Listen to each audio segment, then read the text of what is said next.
Welcome back, everybody. Take a break with Stephen Shamus. Good to see you, my friend. How's it going? Always today, a pleasure, Alex? sir. Wonderful. Every day is a good day. Every day above ground is a good day. That's true. The market's on fire, Alex. Yeah. It's we not say cooling. that every week.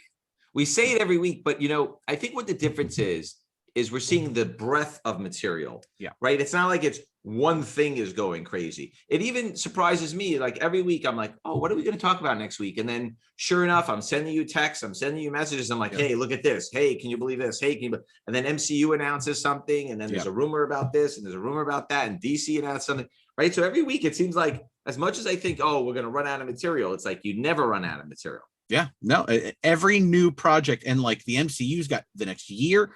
Wait till the what ifs come on, because I'm sure that a lot of that's going to be attached to some type of material. I mean, we're going to get a lot. Venom, the trailer just came out. So, I mean, that stuff was on fire already, and it's just going to get higher. Yeah, Venom looks great, by the way. All right, so what are we talking about today, Alex? Let's jump down that MCU route. Let's talk a little Mobius M. Mobius. I'm Agent Mobius, by the way. We'll talk Honey Badger, not the football player that played for Kansas City. We're gonna talk Rick and Morty.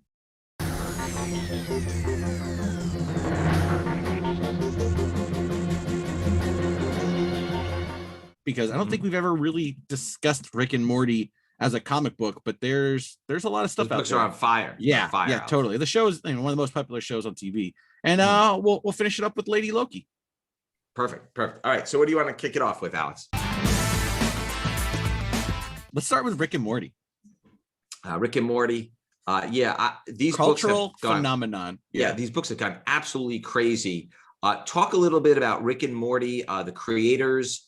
Before we talk about the comic books, let's talk about the creators and the show itself, Alex. Yeah, so Rick and Morty is a cartoon show on Adult Swim, probably the most famous show on Adult Swim. I mean, it's like I said, cultural phenomenon. Everybody knows Rick and Morty. Justin Roiland is a co-creator, and Dan Harmon was known as a co-creator of Community as well. So, I mean, there's already a fan base in there. Like I said, it's just, that is a show that when a new episode comes out, everybody goes crazy. There's Twitter retweets. I mean, everywhere, Rick and Morty's coming back. It's interesting. I remember the Simpsons comics, and they made like a gazillion of those number ones, and even those books are like hot now. It's crazy. Yeah. There's this nostalgia for all this stuff. Okay, so Rick and Morty number one came out in April of 2015. Zach Gorman's story, CJ Canada, Mark Ellerby art. The first issue, first print, Alex, 168 blue label 9.8s, 18 gold label 9.8s, $1,000. Yeah, I remember that book coming out, and it was hot to begin with. I know they must have printed a lot of copies, but 160 is a low pop for that book, Alex. Yeah, definitely. I think also what you have to think about is with something like Rick and Morty, it's the Batman Fortnite all over again. You get people coming in off the streets with comic books that have never don't buy comics, and now they're buying this book. None of those people are getting them CGC'd. I bet you a lot of people have that book like in a long box somewhere. Like they don't even like the Simpsons. Maybe. Like they just forgot about it. Like they bought it, they put it away. Yeah, put it away and like didn't even think about it. Like, oh yeah, they bought a $3 Rick and Morty book, and that was it, right? Yeah. All right. Then there's the Julieta Colas. I hope I pronounced her name right. 1 in 10 variant cover. 24 blue label 9.8s. 2 gold label 9.8s. That's a $500 book, Alex. Wow. And $100 raw. And the reason why I mentioned raw is because when we have these very, very low pops, even finding a 9.8 at the prices I'm saying can be very volatile, right? Yeah. It could be higher or lower or whatever. Then there's the Johnny Ryan 130 variant cover. Yeah. 27 blue label 9.8s, 0 gold label 9.8s, $300 raw. I can't find any of the blue. I can't find any blue labels. Good luck. Then this is the big Justin one. Roiland, the co-creator, 1 in 50 variant cover, 52 blue label 9.8s, 4 gold label 9.8s. Those sell for $2,500 plus. Even 9.6s are selling for $1,200. So that one is like, that's the big one. That's the one that everybody. It's like the Star Wars book, right? The Clone Wars Ahsoka book. The first covers, regular covers, very high, but the Dave Filoni, the co-creator cover, is crazy bananas.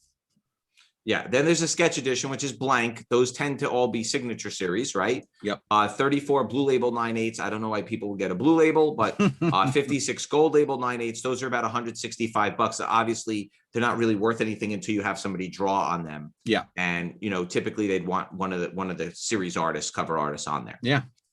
Then there's the Books A Million edition, which also has a Giulietta Colas cover, limited to 1,250 units. 21 blue label 9/8, 3 gold label 9/8, $325 blue label, $150 raw. There's a lot of these now. Bridge City Comics edition. They did not release the print run. It's a Ryan Hill cover. It's the Goonies homage where they're hanging off the cliff. Yes. It's a great cover. Great cover. Phenomenal. 40 blue label 9.8s, 3 gold label 9.8s. That's a $300 book, $100 raw, Alex. Then there's the Zach Gorman Emerald City Comic Con edition. Again, they did not release the print run, but these are all got to be in the 1,000, 2,000, whatever. Low range, thousands. Right? Totally. Yeah, low thousands. 36 blue label 9.8s, 0 gold label 9.8s. That's a $450 book, Alex. Ooh. $150 to $200 raw. Then there's the Andrea Tam 4-color Grails edition. 70 blue label 9/8s, 4 gold label 9/8s. Again, the pop is a little bit higher on those. $250 blue label, $130 raw book. Okay. Then you've got and what you notice is the 2 ones that went to comic shops are a little bit lower price because, as we say, they know how to pick out the 9/8s, right? When they're in Books A Million, they just go on a rack. Yeah. Emerald City, they're selling them one at a time to fans. Yeah. Then there's the Gabo San Diego Comic-Con Convention Edition, 50 blue label 9.8s, 5 gold label 9.8s. That's $175 raw. Then the following month, they released the second print. The second, third, and fourth prints are really, really, really tough to find. Even raw, and they're not expensive, but they're really, really, really hard to find. So the second print has a Fred Chow cover, 32 blue label, 3 gold label 9/8s, $235. It's about $40 raw. The third print came out in July. 22 blue label, 4 gold label 9/8s, $325, $45 raw. That's a Ryan Singh cover. The CJ Cannon 4th print cover came out in October of 2015. 50 blue label 9.8s, 6 gold label 9.8s. That's about $235, $60 raw. Really, really hard to find the second, third, and fourth prints raw at all. Yeah. What do we got next, Alex? Ms. Loki. Lady Loki, if you're nasty. Yes. So there's a lot of rumors. Yes. That she might appear in Loki. Yeah. Marvel rushed the trade paperback back to press. Yeah. This is a little bit of a tricky one. Not too many appearances, not too many covers. Finding these books is really, really tough. These books did have high print runs. Yeah. I'm surprised they're so Thor run. Yeah. Big. I'm surprised they're so expensive raw, but nobody I think everyone's sort of holding on to them right now. Yeah. Right. Waiting to see. Yeah. Waiting to see. So talk a little bit about the character Lady Loki. What is the relation to the regular Loki? And why do we think that she's gonna appear on the show? Well, when WandaVision came out, rightfully so, fans were like, oh, this is great. Let me go to the comic book store and get some background material on this. And nothing was in print because I don't know why Marvel didn't have things in print, but they were out of print. And then when Falcon and Winter Soldier came out, things were in print for specifically the Sam Wilson Captain America. Perfect. So now that Loki's coming out, and this is an assumption, but they moved the date up, so it's a little bit sooner. All of a sudden, Marvel's putting into print a trade paperback of something that might not have been needed. Like, people aren't like, oh, give me the Lady Loki stuff. Where's that? Or, can I have a collection of that stuff? So for them to go an emergency print run and get these things done, you're kind of expecting her to make an appearance in the show. Again, this is all speculation, but in the books, there was a time where Thor Ragnarok happened, just like the movie, where his home is destroyed and everybody dies. Now in the comics, Thor and the original comics, Thor and Donald Blake transformed into each other, right? So Donald Blake smashes the stick, and then it comes in, and Thor comes out, and vice versa. They go back and forth. And the new series by Straczynski, Thor starts finding Asgardians on Earth as humans who could switch back and forth. And spoilers, when he's finding his Baldar and Heimdall and all these people as humans, and they can transform back and forth, he finds a woman who he thinks is Sif, and comes to find out that it's actually Loki, who has turned himself into a woman for his rebirth. Got it. Interesting. Yeah. Okay. So the first appearance of Lady Loki, Thor number 5. Yeah. It was a 50-50 cover split. Mm-hmm. So we'll go through them. Olivier Coipel did the main cover, January of 2008. It's also AKA Thor 592. Yep. There's Dr. Doom appearance, just like you said, J. Michael Straczynski's story. Olivier Coipel did the interior art. There's only 10 blue label and 0 gold label 9/8. Again, people just started with these. Yeah. It's a $45 raw book right now, Alex. Yeah. So I don't know what these are going to start selling for. My bet is they're going to be $400 to $500. Yeah, they're going to get high in gold label. Yes. And then there's the J. Scott Campbell variant cover. The pop is a little bit higher because there's J. Scott Campbell collectors out there that will just get all of his books graded. So there's 21 blue label 9/8, 8 gold label 9/8. Also, no one's selling those right now. Right? You'd be silly. $45 raw book. Then the following month, Thor 593 came out, which is really also Thor number 6, right? Right. Dual numbers. Came out in February, a month later. 4 blue label 9/8, 1 gold label 9/8. So again, there's very, very low pop. $10 to $15 raw. The main cover is again by Olivier Coipel. The 50-50 cover this time is Art Adams. 6 blue label 9/8, 0 gold label 9/8. That's a $10 to $15 raw book. So that's a second appearance. Usually the second appearances we've seen haven't really taken off the way the first ones have. I don't know why. They just really fall off a cliff. I would think that there would be some continuity there, but people would want both, but they don't, not as much. Yeah. And then the other two books to really talk about, the other book to talk about, which has 2 covers, is New Avengers number 56 from October of 2009, which is a little over a year later. 9 blue label 9/8, 0 gold label 9/8. It's about a $5 to $10 raw book. Again, she's in there. There's a 70th anniversary edition Jackson Geist cover, which has a Luke Cage on the cover. Yeah. So people, because it's beautiful cover, but because it's Luke Cage on the cover and not the Thor team, it's not as desirable. There's 9 blue label 9/8, 1 gold label 9/8. That's a $5 to $10 raw book. But really, the other one is the basic cover by Stuart Immonen, and that's the one that's got the next appearance in there. So that's a cheap enough book to kind of take a flyer on. Yeah. Agreed. All right, cool. All right, Alex brings us to that time of the show. Alex's pick of the week. What do you got for us, Alex? Yeah, let's talk a little more Rick and Morty. I think there's a fine line with a property like this where you're going to get collectibles versus everyday items. Rick and Morty's a highly merchandised property, like everywhere, grocery stores, Targets, Walmart's. I think any store. I think my local deli has like the Pringles cans with Rick and Morty on it. I mean, like everybody's got a Rick and Morty thing. But there is some stuff that that will be collectible. The action figures they sell in Target might not be. I mean, that's thousands of Targets in the country, international sales, millions of toys, millions and millions. But like Adult Swim itself has done things where they've done booths at San Diego. They did a mobile Rickmobile tour where they drove a car that looks like Rick, down the East Coast and the West Coast and in the Midwest, a couple cities, and sold stuff out of. And some of that stuff is, it's extremely rare unless you bought it from that truck. You're not going to find it in the stores. For example, a buddy of mine bought a inflatable woman robot pool toy, and you just blow it up and you throw it in the pool and it floats. He had it for probably about 3 years because it was the mobile Rick thing, and he just sold it loose with no bag, nothing, for $75 on eBay. I mean, that's for an inflatable pool toy. That's a lot. That is a lot of money. I'm not buying used inflatable. By the way, I was gonna say, if you're buying an inflatable pool toy, maybe, but not used. Yeah, not used, Alex. I don't know where that thing has been. But I mean, again, those things you could only buy them from that thing, from the mobile Rick tour or the concert or San Diego or New York. So you're not finding them in the wild. So there's some collectibles there. Cool. All right, what do we got next, Alex? Some more Loki casting. Mobius M. Mobius.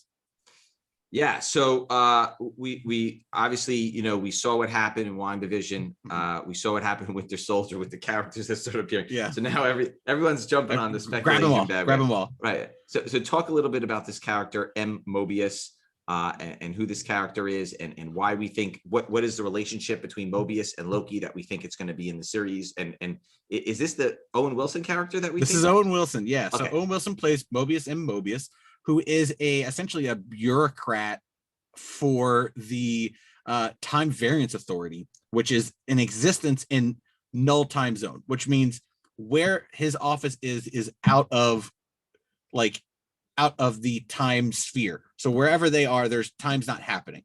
They're stepping out of the time. Mm-hmm. And it's essentially like I would say police force for time. You know, if somebody goes back in time and changes something, they're in charge of fixing it or stopping it. Big, not a big character, but a big character in Fantastic Four. When he was, you know, when he came about, you know, he was trying to capture the Fantastic Four for doing crimes against time. You know, it's going to be very fun. And we obviously know that Loki's kind of like a time hopper show. And Owen Wilson's huge. So for them to get him, obviously the character is going to be big in the show. But again, another Fantastic Four character in these Marvel Universe shows. I mean, that's two. WandaVision had him, and now Loki. You think they'll crash some weddings in the movie or no? Maybe. That'd be fun. Fun. That'd be. I mean, at least one. Yeah, that'd be good. Those movies are so good. That movie, it was ridiculous. Okay, Fantastic Four 353, June of 1991. Alex, again, nobody would have known to get these done. No, these were giving away for free. These aren't even dollar books. These were here. Just take this with you on your way out the door, please. I know, it's funny, right? 30 blue label 9/8, 1 gold label 9/8. The last blue sold for $400, which is what I said. They go, everything is $400. Like that's like, because who's going to sell it for less? Right. It's the first appearance of Mobius and Mobius. The direct editions included an Ultra Games insert. It's Walt Simonson cover and story, which is great. There's also a very rare Australian price variant. So try to lock in one of those. Yeah, good luck. Exactly. And then FF 354, July of 1991, 14 blue label 9/8, 0 gold label 9/8. That's a $200 book. You can't find these books raw. You'd be silly to sell it now. Everyone's just kind of holding on to it and hanging on to it. Yeah. Also, that's also Walt Simonson, which again, you know, well, there are Walt Simonson collectors, which is probably why the 30 and the 14 even exist in the first place. Probably. Yeah. All right, cool. What are we closing out with today, Alex? Honey Badger. Alex, I you know, every week I text you something new, and I'm like, "What's like?" I'm like, it's inexplicable to me. I'm like, "What's this?" Yeah, and you're like, "I'll get back to you," or "Let me look into it," or "It's in the new show," or "There's a new animated," or not, whatever. It's like, and it always amazes me when like you see this left field, like it's like Honey Badger, like it's never come up before. No one's discussed it. No one's talked about it, and this is in a book, comes from a book called All New Wolverine, which they printed a lot of copies of. Yeah. This was not a small print book. No, Wolverine books. So anyway, talk about Honey Badger Gabby, and who the character is, and why all of a sudden there's a rush to buy these Honey Badger books. Honey Badger is her name, but she is a clone of Wolverine. Wolverine's clone, X-23. Honey Badger is a clone of X-23. So they're sisters, but she's a Wolverine, if you will. She's part of that kind of like family group. You know, if they're going to try anything in the MCU, why not this stuff? I mean, X-23 was in the last Wolverine movie, which was a fantastic movie, a great ending to Hugh Jackman as Wolverine. Maybe not. I don't know. He could play him until he's 100. Did you cry? Ooh, Alex? It was close. It was close. Well, I think I cried a little bit. My partner was eating an onion like an apple, so it was probably that. It was not the movie. You definitely cried. Definitely cried. Maybe. It was a very good movie. It was great. So that actress could play X-23. She could show up anywhere. It doesn't matter. That's the fun thing about like the MCU and everything that's going on is nothing is held back, you know? Right. Okay. So Honey Badger, All New Wolverine #2, January of 2016, 669 blue label, Alex, 12 gold label. Not small at all. Right. That's huge. $250 in 9/8, $75 to $100 raw. Okay. That's, you know, that's a decent amount. It's a good amount. Yes. Yeah. It is a decent amount. It's the first appearance of Gabby, and then B'Elanna and Zelda Kinney are in there. Taskmaster's in cameos on the last page. David Lopez art. Then there's a David Lopez 1-in-25 variant edition. 154 blue label 9/8, 4 gold label 9/8. That's a $1,200 to $1,300 book. Alex, there's not a lot of books with pops over 100 that are $1,200 to $1,300. Right. Not. That's what book really shocked me. And by the way, there's been multiple sales at that price. Yeah. Alex, that's a big number. That's a big number for that character. Too rich for my blood. Too rich for my blood too, I think. Okay. Then the second print. Yeah. Good luck. Yeah. Good luck. Okay. 31 blue label 9/8, 0 gold label 9/8, $1,000. It's reminding me of Ultimate Fallout all of a sudden. It is. It is. $60 to $75 raw, Alex. Okay. Then All New Wolverine number 3, second appearance, February of 2016. 29 blue label 9/8, 0 gold label 9/8. It's about a $5 raw book. It's got this Mike Choi cover, yeah, which is amazing.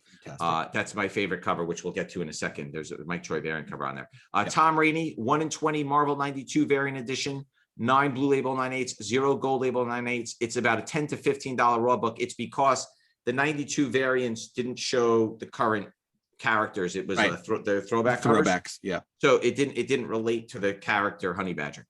Then there's a David Lopez 1-in-25 variant edition, 21 blue label 9/8, 1 gold label 9/8, $150. It's about $20 to $25 raw. And then my favorite, cannot find these graded, the Mike Choi 1-in-25 variant edition. Mike Choi is a very, very underrated artist. I love his dual. He does usually 2-color covers. He does everything in 2 colors, and he pulls it off, and he does this amazing job. I love Mike Choi. 1-in-25 variant edition, 19 blue label 9.8s, 1 gold label 9.8, about a $25 plus raw book. I've not seen any blue labels for sale, but I think that's the book to get. So that's kind of covers you with Honey Badger. Yeah. Well, you never thought you'd say those words. That covers you with Honey Badger. You've never said that in your history of your life. You've never said those words in combination before. Never. That's true. That's true. Even talking about the football player, I have not. Yeah, I've never said that. Never. Bet it. That's funny. That's funny. All right, Alex, that does it for this week. Thank you again. Thank you out there. If you have any questions or comments, please leave them in the field. You can post them in Facebook or YouTube. Actually, YouTube, right? Facebook, we repost the video. Yeah, you can post stuff there. Doesn't matter. We'll post see stuff on Facebook too. All right. Thanks, everybody. And we will see you next week. Same bat time. Same bat channel. Bye, guys.